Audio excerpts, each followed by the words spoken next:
Hi friends, இந்த வீடியோவில் நம்ம எதை பற்றி பார்க்க போகிறோம்னா பொதுவாகவே ஃபிக்ஸட் டெபாசிட் அப்படின்னா என்ன அப்படிங்கிறது எல்லாருக்குமே தெரிஞ்சிருக்கும். போஸ்ட் ஆஃபீஸ்லையும் ஃபிக்ஸட் டெபாசிட் இருக்குது, பேங்க்லேயும் ஃபிக்ஸட் டெபாசிட் இருக்குது, அதே மாதிரி நான் பேங்கிங் ஃபினான்ஸ் கம்பெனிஸ்லேயும் ஃபிக்ஸட் டெபாசிட் இருக்குது. ஸோ இந்த ஃபிக்ஸட் டெபாசிட்டில் ரெண்டு வகையாக பிரிப்பாங்க. ஒன்று காலபிள் ஃபிக்ஸட் டெபாசிட், இன்னொன்று நான் காலபிள் ஃபிக்ஸட் டெபாசிட் அப்படின்னு சொல்லுவாங்க. ஸோ இந்த வீடியோவில் காலபிள் ஃபிக்ஸட் டெபாசிட்டுக்கும் நான் காலபிள் ஃபிக்ஸட் டெபாசிட்டுக்கும் உள்ள வித்தியாசம் என்ன அப்படிங்கிறத தெளிவாக சொல்லிடலாம். ஸோ அதுக்கப்புறம் நீங்கள் எதில் முதலீடு பண்ண போகிறீங்க அப்படிங்கிறத டிசைட் பண்ணிக்கோங்க. ஸோ இந்த அப்டேட் பார்த்தீங்கன்னா 17 மார்ச் 2025. ஸோ இன்றைக்கி வந்திருக்குது. இதில் குறிப்பாக ஆக்சிஸ் பேங்க்கில் இந்த நான் காலபிள் ஃபிக்ஸட் டெபாசிட்டில் ஒரு சேஞ்சஸ் கொண்டு வந்திருக்காங்க. அது என்ன அப்படிங்கிறதையும் இந்த வீடியோவில் நம்ம பார்த்துடலாம். ஓகே, ஃபஸ்ட்டு காலபிள் ஃபிக்ஸட் டெபாசிட்னா என்ன அப்படிங்கிறது இங்கே பாருங்கள். The amount can be withdrawn by the account holder prior to the maturity date of the deposit. In other words, all the fixed deposit which allow premature withdrawals are called callable deposit. இப்போ callable depositனா நம்ம எப்படி புரிஞ்சுக்கணும்னா, நீங்கள் ஒரு பேங்க்லேயோ இல்லை post ஆஃபீஸ்லையோ முதலீடு பண்ணியிருக்கீங்க. ஒரு 5 வருஷத்துக்கான டென்யூரில் முதலீடு பண்ணியிருக்கீங்க. 5 வருஷம் கழிச்சு தான் மெச்சூரிட்டி ஆகிற மாதிரி முதலீடு பண்ணியிருக்கீங்க. நடுவில் உங்களுடைய அவசர தேவைக்காக நீங்கள் முதலீடு பண்ண அந்த பணம் தேவைப்படுது அப்படின்னா, நீங்கள் போய் அந்த பணத்தை கேட்கும்போது ஒரு பர்டிகுலர் 0.5%, 1% பெனால்ட்டி சார்ஜஸ் வாங்கிட்டு நீங்கள் முதலீடு பண்ண பணத்தையும் அந்த வட்டி தொகையும் உங்களுக்கு திரும்ப கொடுத்தாங்க அப்படின்னா அதுக்கு பேர் தான் காலபிள் டெபாசிட். ஓகே, இப்போ உங்களுக்கு நல்லா புரிஞ்சிருக்கும். காலபிள் டெபாசிட்னா என்னென்னா, நம்ம எவ்வளோ தொகை முதலீடு பண்ணுறோமோ அந்த தொகையானது உங்களுடைய அவசர தேவையின் போது, அதாவது நீங்கள் 5 வருஷத்துக்கு முதலீடு பண்ணியிருக்கீங்க, அதுக்குள்ளே உங்களுக்கு தேவைப்படுது அப்படின்னா அந்த அவசர தேவையின் போது அந்த பணத்தை அந்த பேங்க் தரப்புலேருந்து திரும்ப கொடுத்துட்டாங்க அப்படின்னா அது காலபிள் டெபாசிட். அந்த மாதிரியான ஒரு ஸ்கீம் தான் காலபிள் ஃபிக்ஸட் டெபாசிட்டு. ஸோ இதில் தான் நம்ம மேக்ஸிமம் எல்லாருமே முதலீடு பண்ணிகிட்டு இருப்போம். ஏன் அப்படின்னு கேட்டிங்கன்னா, இதுதான் ஒரு ஹை லிக்விடிட்டி ஃபேக்டராக இருக்குது. அதாவது நம்மளுக்கு எப்போ தேவைப்படுதோ அப்போ நம்ம காசு திருப்பி வாங்கிக்கலாம். அதே மாதிரி நம்ம முதலீடு பண்ண தொகைக்கு ஒரு ரீசனபிளான ஒரு இன்ட்ரெஸ்ட் ரேட்டும் கிடச்சிட்ருக்கு. அதனால் மேக்ஸிமம் நம்ம எல்லாருமே காலபிள் ஃபிக்ஸட் டெபாசிட் தான் முதலீடு பண்ணுவோம். இன்னொரு பெனிஃபிட் என்ன அப்படின்னு கேட்டிங்கன்னா, நீங்கள் 1000, 10,000, 1,00,000 இந்த மாதிரி உங்களால் எவ்வளோ தொகை முடியுமோ அவ்வளோ தொகை நீங்கள் இந்த காலபிள் ஃபிக்ஸட் டெபாசிட்டில் முதலீடு பண்ணலாம். ஸோ அதனால் மேக்ஸிமம் எல்லோரும் ப்ரிப்பேர் பண்ணுறது இந்த காலபிள் ஃபிக்ஸட் டெபாசிட் தான்.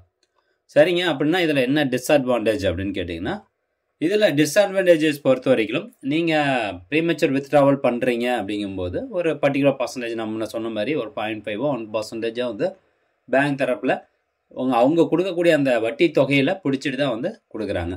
ஸோ இது ப்ரீமெச்சூர் வித்ட்ராவலினுடைய அந்த ஒரு எஃபெக்ட்டு. அது மட்டும் இல்லாமல் பார்த்தீங்கன்னா, அந்த காலபிள் ஃபிக்ஸட் டெபாசிட்டுக்கு இன்ட்ரெஸ்ட் ரேட் பொறுத்த வரைக்கும் கம்மியாக இருக்கும். ஒரு 5.5, 6.5, அதிகபட்சம் 7.25, 7.5 தான் இருக்கும். இது காலபிள் ஃபிக்ஸட் டெபாசிட்டுக்கான இன்ட்ரெஸ்ட் ரேட். ஏன் அப்படின்னு கேட்டிங்கன்னா, ஏன் இதுக்கு இன்ட்ரெஸ்ட் ரேட் கம்மி? ஏன்னா இது ஒரு பேங்க்கு தரப்பில் நம்ம பேங்க்குக்கு ஒரு பணம் போடுறோம், டெபாசிட் பண்ணுறோம் அப்படின்னா அந்த டெபாசிட் கேரண்டி கிடையாது. பேங்க் தரப்புலேருந்து சொல்ல முடியாது இவங்க 2 வருஷத்துக்கு கன்ஃபார்மாக அந்த பணத்தை வச்சுருப்பாங்க அப்படிங்கிறத பேங்க் தரப்புலேருந்து சொல்ல முடியாது. ஏன்னா நம்மளுக்கு எப்போ தேவையோ அப்போ நம்ம எடுத்துருவோம் இல்லையா? ஸோ அதனால் அவங்களுக்கு ஒரு சஸ்டைனபிள் சோர்ஸாக அது இருக்காது. அப்படிங்கிறதுனால இதுக்கான இன்ட்ரெஸ்ட் ரேட் கம்மியாக இருக்கும். ஓகே, அடுத்ததான் நான் காலபிள் ஃபிக்ஸட் டெபாசிட்டில் வருவோம். ஸோ காலபிள்னா என்னன்னு தெரியும். நான் காலபிள் அப்படின்னா நம்மளால் ப்ரீமெச்சூர் வித்ட்ராவல் பண்ண முடியாது. இப்போ உதாரணத்துக்கு நீங்கள் நான் காலபிள் ஃபிக்ஸட் டெபாசிட்டில் ஆப்ஷன் செலக்ட் பண்ணிட்டு ஒரு 5 வருஷம் டென்யூருக்கான ஆப்ஷனில் ஃபிக்ஸட் டெபாசிட் முதலீடு பண்ணியிருக்கீங்க அப்படின்னு வச்சுக்கலாம். நடுவில் உங்களுக்கு ஒரு அவசர தேவைக்கு பணம் தேவைப்படுது அப்படின்னா பேங்க் தரப்புலேருந்து கொடுக்க மாட்டாங்க. அந்த 5 வருஷம் ஃபுல்லாக முடிஞ்சதுக்கப்புறம் தான், அந்த லாக்இன் பீரியட் 5 வருஷம் முடிஞ்சதுக்கப்புறம் தான் உங்களுக்கு அந்த பணம் ப்ளஸ் வட்டி தொகை எல்லாமே கொடுப்பாங்க.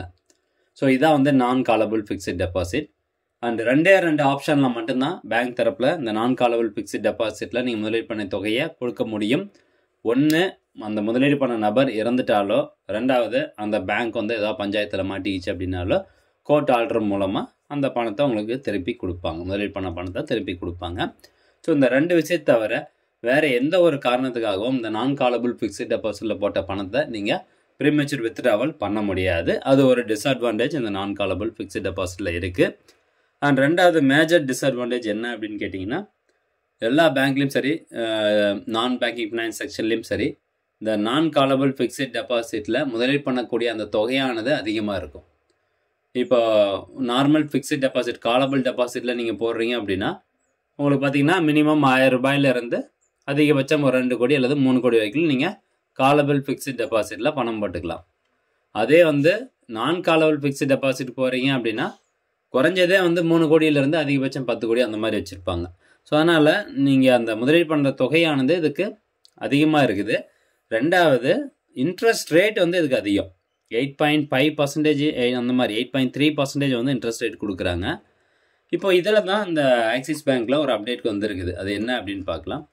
ஆக்சிஸ் பேங்க்கில் இப்போ வந்திருக்கக்கூடிய அப்டேட் என்ன அப்படின்னு கேட்டிங்கன்னா, மினிமம் இந்த நான் காலபிள் ஃபிக்ஸட் டெபாசிட்டில் குறைஞ்சது நீங்கள் 15,01,000 ரூபாயிலிருந்து முதலீடு பண்ணிக்கலாம் அப்படின்னு சொல்கிறாங்க. ஏன்னா இதுக்கு முன்னாடி வந்து 3 கோடி தான் மேக்ஸிமம் எல்லா பேங்க்கும் வச்சுருக்கிறாங்க. பட் இப்போ ஆக்சிஸ் பேங்க்கில் மட்டும் இந்த மாதிரி வந்து சொல்லியிருக்காங்க, நீங்கள் 15,01,000 ரூபாயிலிருந்து முதலீடு பண்ணிக்கலாம். ஸோ உங்ககிட்ட 15 லட்ச ரூபா பணம் இருக்குது, அந்த பணம் அடுத்து எனக்கு ஒரு வருஷத்துக்கு தேவையில்லை அல்லது ஒரு 5 வருஷத்துக்கு தேவையில்லை அப்படின்னு நினச்சிங்கன்னா நான் காலபிள் ஃபிக்ஸட் டெபாசிட்டில் போட்டு கம்முன்னு உட்காந்துக்கலாம். நம்மளுக்கு வந்து இன்ட்ரெஸ்ட் ரேட் அதிகமாக கிடச்சிட்டு இருக்கும். நடுவில் இன்கேஸ் ஏதாவது அவசர தேவை அப்படின்னா பணம் எடுக்க முடியாது. ஸோ அதை நம்ம பார்த்துக்கணும்.